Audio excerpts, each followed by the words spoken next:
నమస్తే welcome to Khammam 360 షాప్లోకి దూసుకు వెళ్లిన డీసీఎం ఖమ్మం జిల్లా పెనుబల్లి మండలంలోని విఎం బంజర్ రింగ్ సెంటర్లో డీసీఎం వ్యాన్ బీభత్సం సృష్టించింది. రింగ్ సెంటర్లో మూసివేసిన చెప్పుల షాప్లోకి డీసీఎం లారీ దూసుకెళ్లింది. దీంతో చెప్పుల షాపు స్వల్పంగా ధ్వంసం అయింది. డీసీఎం వ్యాన్ డ్రైవర్ మద్యం మత్తులో వాహనాన్ని నడిపినట్లు తెలుస్తుంది. గురుకుల విద్యార్థిని మృతికి కారణం ఇదేనా? ముదిగొండ మండలం పరిధిలోని వల్లభి గ్రామంలోని ఆశ్రమ పాఠశాలలో 9వ తరగతి చదువుతున్న చింతకాయల శ్వేత అనే విద్యార్థిని అనారోగ్యంతో ఇంటికి వెళ్ళాక మృతి చెందింది. హాస్టల్ నుండి అనారోగ్యంతో ఉందని పిలిపించి తర్వాత ఫంక్షన్ ఉందని అనుమతి పత్రం రాయించుకున్నారని విద్యార్థిని మానసిక ఒత్తిడికి గురయ్యి 15 ఐరన్ టాబ్లెట్లు మింగిందని కుటుంబ సభ్యులు ఆరోపిస్తున్నారు. ఈ ఘటనపై పోలీసులు కేసు నమోదు చేసి దర్యాప్తు చేపట్టారు. సిపిఎం సీనియర్ నాయకుడు మృతి. కుస్మంచి మండలం కోక్యా తండాకు చెందిన గిరిజన సంఘం సిపిఎం సీనియర్ నాయకులు హలావత్ భిక్షం నాయక్ అనారోగ్యంతో మృతి చెందారు. వారి మృతి పట్ల సిపిఎం తెలంగాణ గిరిజన సంఘం నాయకులు తీవ్ర విచారం వ్యక్తం చేస్తున్నారు. నామా నాగేశ్వరరావుకు బీసీ ప్రజా సంఘం శుభాకాంక్షలు. ఖమ్మం జిల్లా మాజీ పార్లమెంట్ సభ్యులు నామా నాగేశ్వరరావుకు 8 గంటలకు ఖమ్మంలో తెలంగాణ బీసీ ప్రజా సంఘం ఖమ్మం జిల్లా కార్యదర్శి సుమేష్ యాదవ్ జన్మదిన శుభాకాంక్షలు తెలియజేశారు. ఈ సందర్భంగా సుమేష్ యాదవ్ మాట్లాడుతూ నామా నాగేశ్వరరావు నిండును ఆయురారోగ్యాలతో జీవించాలని ఆకాంక్షించారు. పన్ను వసూళ్లు. ఖమ్మం జిల్లా మామిళ్లగూడెంలో ఇంటి పన్ను వసూళ్ల ప్రక్రియను కేఎంసీ కమిషనర్ అభిషేక్ అగస్త్య పరిశీలించారు. రెవెన్యూ సిబ్బందితో సమీక్షించి పన్ను వసూళ్లను మరింత వేగవంతం చేయాలని ఆదేశించారు. ప్రజలకు పన్ను చెల్లింపులు సులభంగా చేసేందుకు నగరంలోని ప్రధాన కూడళ్లలో అదనపు పన్ను వసూలు కేంద్రాలను ఏర్పాటు చేయాలని సూచించారు.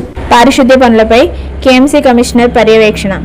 ప్రత్యేక కార్యాచరణ ప్రణాళికలో భాగంగా ఖమ్మం నగరంలో చేపట్టిన పారిశుద్ధ్య పనులను కేఎంసీ కమిషనర్ అభిషేక్ అగస్త్య పర్యవేక్షించారు. 23వ డివిజన్లో రోడ్ల భద్రత, డ్రైనేజీల నిర్వహణపై సిబ్బందికి సూచనలు చేశారు. అనంతరం పార్కును సందర్శించి అభివృద్ధి పనులను పరిశీలించి నాణ్యతతో గడువులోగా పనులు పూర్తి చేయాలని అధికారులను ఆదేశించారు.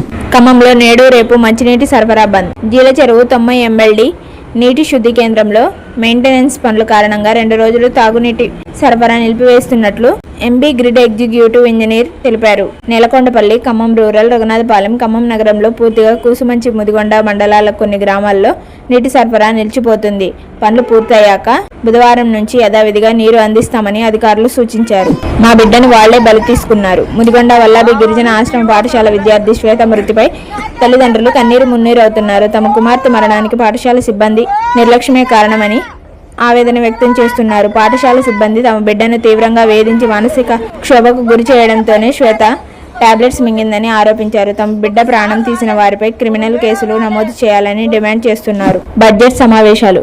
ఖమ్మం ప్రజల్లో భారీ అంచనాలు. బడ్జెట్ సమావేశాల నేపథ్యంలో ఉమ్మడి ఖమ్మం జిల్లా ప్రజల్లో భారీ అంచనాలు నెలకొన్నాయి. అసెంబ్లీ సమావేశాలు ప్రారంభం కాగా 20న డిప్యూటీ సీఎం బడ్జెట్ ప్రవేశపెట్టనున్నారు. జిల్లా నుంచి 3 మంత్రులు కేబినెట్లో కీలకంగా ఉండడంతో సీతారామ పాలేరు, జేఎన్టీయూ, ఇందిరమ్మ ఇళ్లు, పర్యాటక కారిడార్ వంటి ప్రాజెక్టులకు నిధులు వస్తాయని ప్రజలు ఎదురు చూస్తున్నారు. సాగునీటి ప్రాజెక్టు ఆధునీకరణకు ఈ బడ్జెట్ ఎంతవరకు తోడ్పడుతుందో చూడాలి. నేటి ధరలు. ఖమ్మం వ్యవసాయ మార్కెట్లో సోమవారం మిర్చి, పత్తి ధరలు పెరిగాయి. కింటా ఏసీ మిర్చి ధర 19,100, కొత్త మిర్చి ధర 19,300, కింటా పత్తి ధర 7,400గా నమోదైంది. పీపుల్స్ మార్చ్కు 3 ఏళ్లు. పీపుల్స్ మార్చ్ పాదయాత్ర ప్రారంభమైన 3 ఏళ్లు పూర్తయిన సందర్భంగా ఉప ముఖ్యమంత్రి విక్రమార్క సందేశం విడుదల చేశారు. 2023 మార్చి 16న ఆదిలాబాద్ నుంచి ఖమ్మం వరకు 1364 కిలోమీటర్ల మేర సాగిన ఈ యాత్రలో ప్రజల కష్టాలను స్వయంగా చూశానని పేర్కొన్నారు. ప్రజా సమస్యల పరిష్కారమే ప్రభుత్వ లక్ష్యమని, సామాన్యుల సంక్షేమం కోసం శ్రమిస్తానని స్పష్టం చేస్తూ ఈ ప్రయాణంలో తోడున్న కార్యకర్తలు ప్రజలకు కృతజ్ఞతలు తెలిపారు. బాలికల వసతి గృహంలో ఆగంతకుడు కలకలం.